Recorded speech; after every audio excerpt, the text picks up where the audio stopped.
Bienvenue à chacune et à chacun pour cette nouvelle émission de Présence protestante.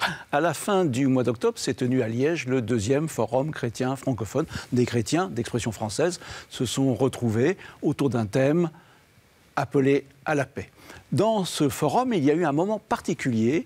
Le mercredi soir, je crois que c'était à la cathédrale. Nous allons revenir dessus avec nos invités. Ils sont au nombre de 4. Tout d'abord, il y a sœur Ruth Lagman de la communauté du Chemin Neuf en Belgique, et puis Christelle Méli-Zoning, qui est responsable catéchétique de l'Église protestante unie de Belgique. À notre table, nous avons aussi Dimitri Rinroy, vous êtes pasteur baptiste à Jemep, Liège, et Timothy Brice, co-responsable du monastère évangélique de Bruxelles. Alors, partons un peu de ce grand moment qu'a été ce forum, avec des rencontres catholiques, protestants, orthodoxes et bien d'autres. C'est rare quand même, suffisamment rare pour être ramené ici.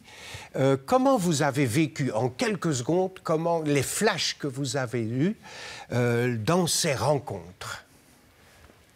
Moi, je vais parler de cœur à cœur. C'est vraiment ce que j'ai vécu, de pouvoir parler de notre vécu avec le Christ et de le partager mutuellement. On avait 7 minutes dans les petits groupes de partage lors de ce forum.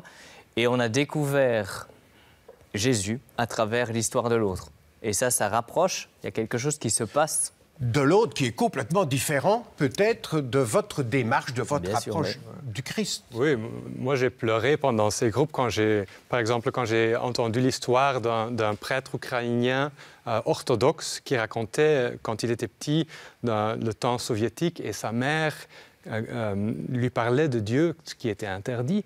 Et comme ça lui a posé les grains pour que sa foi grandisse, j'ai vraiment pleuré parce que j'étais si touché comment Dieu a travaillé dans sa vie. Christelle? J'ai participé aussi à un atelier d'ailleurs et j'ai vu à quel point les stéréotypes et les préjugés sont nocifs dans notre société. Et comme tous le soulignent, il y avait des orthodoxes, des pentecôtistes, des évangéliques, des catholiques, moi-même qui suis réformée, et on avait presque la même expérience. J'ai trouvé ça tellement beau de se dire, mais en fait, une sœur catholique peut aussi avoir une expérience avec le Christ. Et pour moi, ça, je sors de là vraiment marquée. Ruth? J'aime beaucoup en néerlandais un mot qui s'appelle kruisbestuiving. On traduirait par pollinisation croisée. Et je trouve que c'est un peu ce qu'on a vécu dans ces petits groupes qui sont un peu le cœur battant de ce forum. Parce que je peux avoir mon éducation, mon église, ma théologie.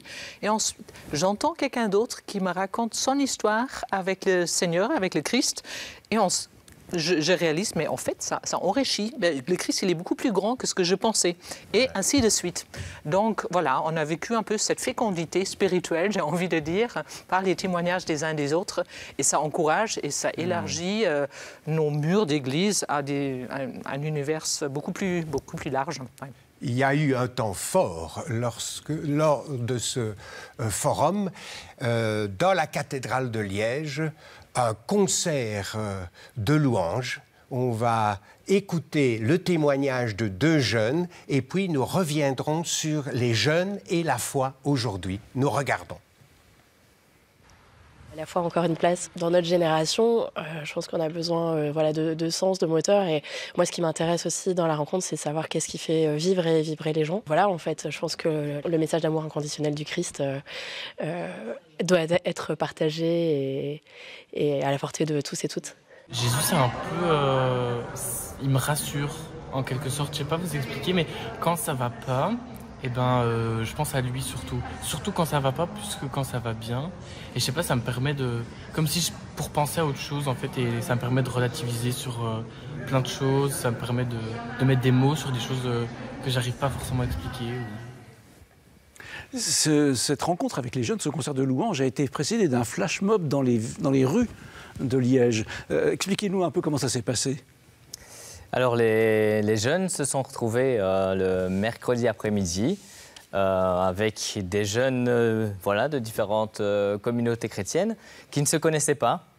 Et je dois dire que le projet qui a été mis en commun, c'est-à-dire de présenter une danse, Flash Mob, ça les a unis.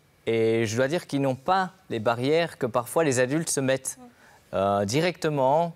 On va dire que la mayonnaise a pris, qu'ils ont réussi à dépasser les différences et se mettre ensemble autour de ce projet. La danse les a réunis au-delà des différences d'âge.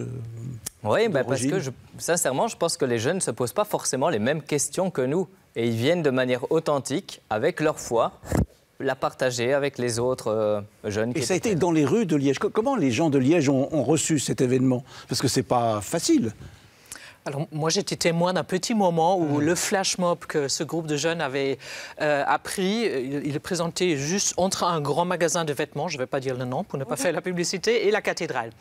Et là, je vois le flash mob se passer, beaucoup de gens se retourner autour, qu'est-ce qui se passe, et un monsieur de la sécurité du magasin qui vient pour voir qu'est-ce qui se passe. Est-ce qu'il faut que j'appelle la police?